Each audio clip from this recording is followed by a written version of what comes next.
coaches and one of the best men both of us have ever been around, ever met, and now with the Clemson Tigers, and that is Woody McCorvey. And I have to call him Coach. Coach, how are you? Coach. I'm doing good, Jay. How you doing, Antonio? I'm good, Coach. You doing all right? I'm doing good. Doing good. Good to talk to y'all. Happy New Year to you. Happy New Year. You, Coach. I think there's a pretty big game coming up on Monday night. You ready for it? Yeah, we're in preparation now. Gonna work today. Here with a full practice, abbreviated practice tomorrow. Get on the plane tomorrow afternoon and fly out to California. And looking forward to it. Honestly, how much does Trevor Lawrence remind you of me as a true freshman? What you laughing at, Antonio? Come on, Jay. Man, we had the same calves. What are you talking about? He is a player, is he not? No doubt. No doubt. We saw a lot in him when we recruited him. And for a young man to come in and be in position where he is right now, but the good thing about it, we were able to get him in here last year at this time. He came in January, had a chance to go through the off season and then spring practice, and then over the course of the summer, working out with all the guys out there doing 7-on-7 and doing camp in August. I mean, he just had a phenomenal camp. And Dabo made this decision that he was going to give both of the guys, he and Kelly, an opportunity to play and then see how it played out. And once we got down to Georgia Tech, back to fourth ball game of the season, Trevor proved that he needed to play a little bit more and then get the opportunity to start. And he's made the most of it. And what a great young man. And Justin Ross, I mean, freshman wide receiver. You've been around a lot of great ones. Who does he remind you of, or is he his own type of special player? But man, you talk a guy that just has made big plays for y'all all year long. You know, he's his own type of player. The game kind of has evolved. Antonio can reference to this. I mean, back when Antonio was playing corner, you look at a lot of guys; they were smaller stature. A lot of the guys we played against at Florida, but when he went to the NFL, you saw the bigger receivers, especially when you got down in the red zone. It was so important to those guys and mismatches outside, and that's what the game has gone to now. When you start talking about throwing the football, I mean, you look around the country, so many of those guys like that are great players now. And that's what Justin does. That's the advantage that he gives you. Not only that, the size. I mean, all of these guys now has a tremendous amount of speed outside. So basically, you got a lot of guys that was playing basketball that didn't come out for football. Now they out there on the football field. Coach, your athletic director just recently announced here within the hour that unfortunately Dexter Lawrence won't be able to play in the game. How big of a impact is that for you guys? Oh, it was a big impact, but Dabo really believes in playing a lot of players. I mean, that's one thing that he constantly reminds the staff about week in and week out, and then he wants them to have a plan. And tells them he wants them to tell him the rotation that those guys are going to play. Now, yeah, we miss a lot with Dexter, but Albert Huggins stepped in the other night, did a tremendous job for us, and we got so many kids like that on this football team now that it's not that big of a drop off. You missed the experience, but it's not that big of a drop off.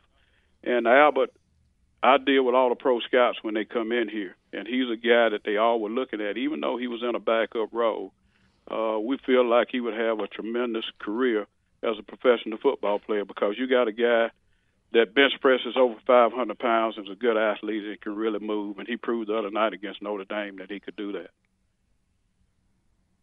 Coach, I am a big fan of his. How good is Brent Venables? Brent Venables, I mean, he's a tremendous man, number one. Really has a really good family. Dabo did a very good job in convincing him to leave Oklahoma and come here because he had been there for a long time, had a lot of ties with Bob Stoops and the staff there. And Brent came in, and when he hits this building every day, I mean, it's 100 miles an hour. I mean, that's him. and the staff that they have in that room down there.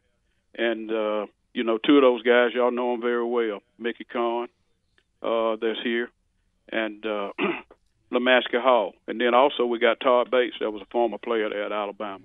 And those guys go in there and they do a tremendous job. And Brent leads that group. He really gets a lot out of the staff and also the players. And one thing I like about him, I mean, Jay, you've heard this before. When he goes to practice, he wants to make sure everything is right when they get out there. When they draw those cards, he wants the cards to be exactly right. He wants the kids to get the right picture. And he's the quarterback. He's the quarterback. For every snap that our scout team plays, he's the quarterback.